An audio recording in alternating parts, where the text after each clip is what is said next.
Siema, z tej strony Dominika. W dzisiejszym odcinku opowiem sobie o tym, kim jest Bosin. Zapraszam do oglądania.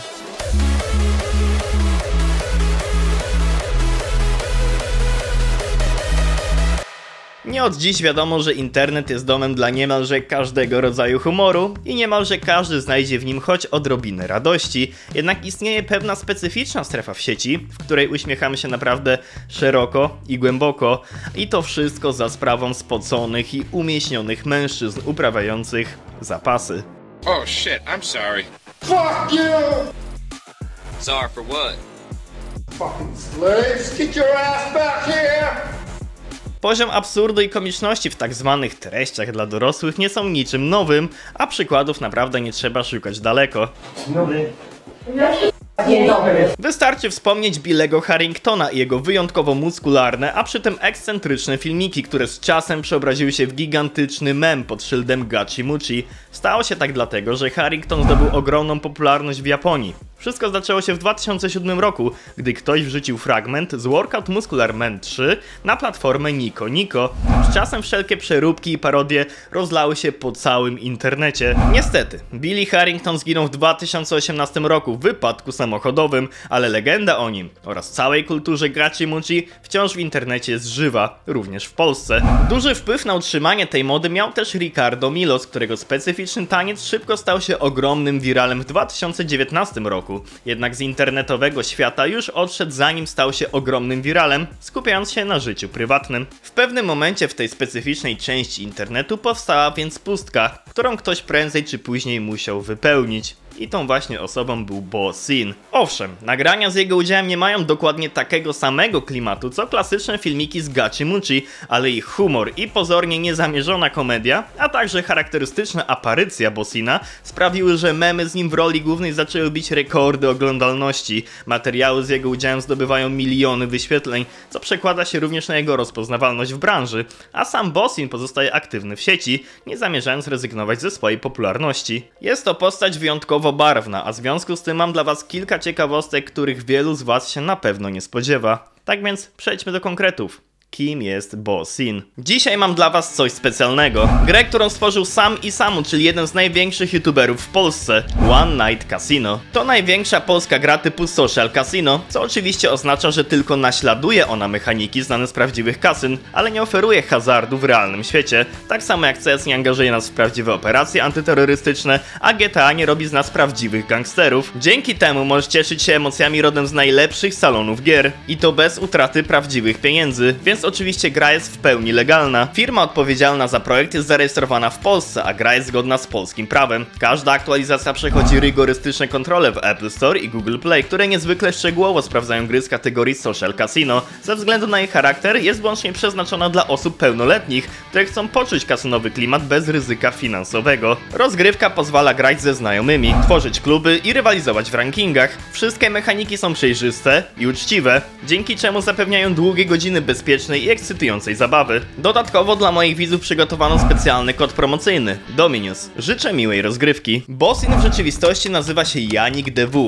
Urodził się 8 listopada 1985 roku w Quebecu. Jest to miasto położone w Kanadzie. Ma 188 cm wzrostu i około 98 kg. Swoją karierę w filmach dla dorosłych rozpoczął już w 2013 roku i zagrał w blisko 400 filmach, w których popularność przez większość czasu zyskał jednak pod pseudonimem Damien Zup. Dlaczego taki pseudonim? Ponieważ najzwyczajniej w świecie lubił jeść zupy, więc uznał, że ten będzie dla niego odpowiedni. Mimo to, tak samo jak Billy Harrington, Bosin stał się bytem oderwanym od swojego pierwotnego kontekstu. Dla internautów jest to przede wszystkim mem. Swoje początki jako mem w internecie zyskiwał na serwerach discordowych, gdzie często wykorzystywany był do trollingu. Przez to, jak często charakter komediowy miały jego filmy, szybko również rozprzestrzenił się na Reddicie, a to już było autostradą dla jego wielkiej tiktokowej popularności. Popularnym motywem stały się humorystyczne filmiki przedstawiające go jako czarny charakter. często stylizowane jako sceny wyrwane wręcz z hollywoodzkich produkcji. Jednak pamiętajmy, że jego życie nie ograniczało się jedynie do tego środowiska. W jego życiu działo się o wiele więcej. Zacznijmy od najmłodszych lat. Jak to określił nasz bohater odcinka,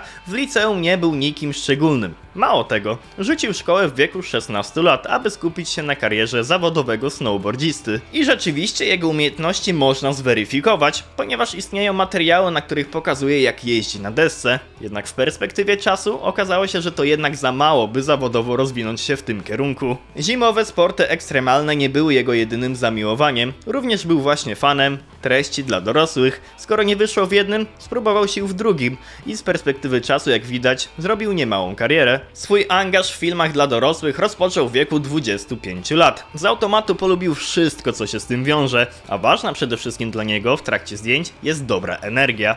W dużym skrócie, bardzo lubi to, co robi, a to, co sobie ceni najbardziej w swojej pracy, to podróże. Bardzo często w ramach nagrywek przyjeżdża do Europy.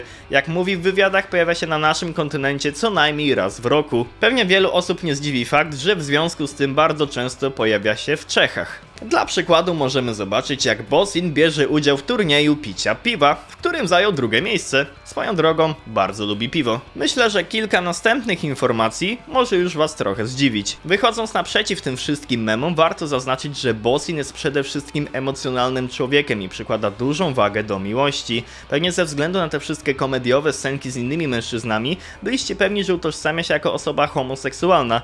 Jednak nic bardziej mylnego. Zacznijmy od tego, że Bosin interesuje się tylko i wyłącznie kobietami, a nawet miał żonę. Mało tego, miał być w przeszłości zwolennikiem białej supremacji, co w tym całym jego stylu życia wydaje się być dość dziwnym połączeniem. Zacznijmy może od drugiego wątku. Do tego odkrycia doszło na Reddicie, a wątek o tym możemy przeczytać na zarchiwizowanej stronie z 2024 roku. Użytkownik dokopał się do starych zdjęć Bosina, na których miał ogromny tatuaż na klatce piersiowej z celtyckim krzyżem. Oczywiście nie musi on z automatu oznaczać poglądów skrajnie prawicowych, może być to również kwestia tożsamościowa. Jednak tatuaż znajdujący się na jego prawej nodze zdaje się rozwiewać wątpliwości, bo widnieje na nim napis White Pride lub White Power. Próżno szukać jakichkolwiek wypowiedzi u Bosina na ten temat. Faktem jednak jest to, że tatuaże zostały przez niego zakryte. Ciężko powiedzieć, co było głównym powodem. Być może zwyczajnie zmienił swoje przekonania lub musiał przestać się z nimi publicznie utożsamiać ze względu na swoją karierę. Szczególnie, że mogły one uderzać w innych partnerów na planie zdjęciowym. Zdjęcia raczej pochodzą z czasów, zanim na dobre zakorzenił się w tej branży, bo wydaje się na nich znacznie młodszy. W ramach ciekawostek można wspomnieć, że Bosin również brał udział w walkach kickbokserskich. Co prawda nie był to jakiś wysoki poziom, ale zdołał swoją walkę wygrać. Wstępnie planował walczyć mniej więcej co 3 miesiące, jeśli nie dozna kontuzji. I tu też już dobrze widać, jak swoje tatuaże z przeszłości ma zakryte. W kontekście tych tatuaży jeszcze można wspomnieć, że miał na nie wydać około 10 000 dolarów. Wracając do wątku jego żony, pamiętajmy, że Bosin przez pierwsze lata kariery grał głównie w filmach z kobietami. Realizując się w filmach, poznał swoją żonę, Ninę, w której był naprawdę zakochany i wraz z nią grał w filmach dla dorosłych i chciał z nią wiązać całą przyszłość, zarówno zawodową, jak i prywatną. W jednym z wywiadów na pytanie, co najbardziej chciałby osiągnąć w tej branży, odpowiedział, że chce po prostu tworzyć niesamowite treści ze swoją żoną. Z kolei zapytany, co lubi robić dla codziennych przyjemności, odpowiedział, że lubi spędzać czas z żoną, bawić się z psami oraz spalać paliwo na swoim krosie. Jednak jak się okazało, nie mogło to trwać wiecznie. Bez większych wyjaśnień z dnia na dzień po prostu wysłała mu wiadomość, w której napisała, że z nimi koniec i zablokowała go we wszystkich kanałach komunikacyjnych. Bosin po dziś dzień nie mógł się z tym pogodzić. W wywiadzie, kiedy miał nagrywki w Czechach, tłumaczył, że chciałby mieć możliwość chociaż z nią na ten temat porozmawiać i zrozumieć tę nietypową sytuację. Już nawet nie chodziło mu o spotkanie. Wystarczyłaby nawet 5-minutowa rozmowa przez telefon. Wywiad doskonale przedstawia, jak znacząco wpłynęło to na jego życie. Do you still believe in love? After Mina? Nah, no, not for now. No, I see people kissing on the streets and it disgusts me. Mimo tych słów, po trudnym rozstaniu serce Bosina ponownie otworzyło się na miłość, tym razem do Sylwii Delay, także działającej w tej branży. Wspólnie planowali tworzyć autorskie materiały i uniezależnić się od niskich stawek w wytwórniach. Właśnie dlatego nasz bohater odcinka kupił profesjonalny aparat Canon i zapowiadał, że ta inwestycja pozwoli im działać na własnych warunkach. Nie jest jednak pewne, czy projekt z Sylwią wciąż trwa, bo aktualnie rzadko dzieli się z życiem prywatnym w social mediach. Po tym wszystkim pewnie część z was się zastanawia, jak doszło do tego, że zaczął nagrywać filmy z mężczyznami. Wbrew pozorom odpowiedź jest bardzo prosta. Oczywiście chodzi tutaj tylko i wyłącznie o pieniądze. Aktualnie Bosin traktuje nagrywki z mężczyznami jak normalną pracę. Same czynności wykonywane w trakcie nie mają dla niego dużego znaczenia. Do grania w tego rodzaju filmach przekonał go reżyser Gabriel Wood w 2017 roku dla producenta Bromo, w których grał do 2022 roku. I to właśnie na ich podstawie powstały te wszystkie komediowe scenki, które aktualnie widzimy w tych wszystkich memach i editach. W jednym z wywiadów Bosin zaznaczył, że nie może przedstawić dokładnych widełek, jeśli chodzi o zarobki, jednak zaznaczył, że za film w tego rodzaju produkcjach otrzymywał 6 razy większą kwotę niż w standardowych produkcjach, więc to był dla niego główny powód, dla których w nich występował. Warto zaznaczyć, że przez te memy szczególną popularność zyskał w krajach wschodnich, a przede wszystkim w Rosji. Możliwe więc, że m.in. dlatego wyraził taką opinię o obywatelach z Ukrainy. How do you feel about fans from Russia and Ukraine? Well, you Russian fans are amazing.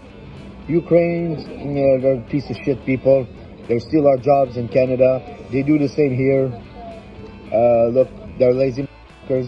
Być może również był to powód, dlaczego w 2024 roku padł ofiarą ataku hakerskiego. Atak zaczął się na jego Telegramie, gdzie był najbardziej aktywny, tracąc dostęp do kont i środków. Jednocześnie jego kontrakt z Bromo wygasł, co zostawiło go niemal na skraju bankructwa. Zaczął wtedy prosić fanów o donaty w kryptowalutach, co zdziwiło wielu obserwatorów, bo wydawało się, że przy takiej sławie powinien być zabezpieczony finansowo. Okazało się jednak, że Bosin nie prowadzi żadnych dużych profili, np. na Instagramie czy na Twitterze. Zbierał nawet donaty na nowe buty, co świadczy o niezbyt stabilnej sytuacji ekonomicznej. Więc Bosin był w naprawdę poważnym kryzysie, ale ostatecznie udało mu się z niego wyjść. Dalej zawodowo jest aktywny, jednak po tej akcji jest już dość mocno zdystansowany do aktywności w internecie. Co sądzicie o jego nietypowej historii, jak i postaci? Dajcie znać w komentarzach, a w tym czasie zachęcam do polubienia tego filmu, zasubskrybowania mojego kanału. Dziękuję wspierającym za wspieranie i czekam na kolejne propozycje. Na razie, cześć! Yo!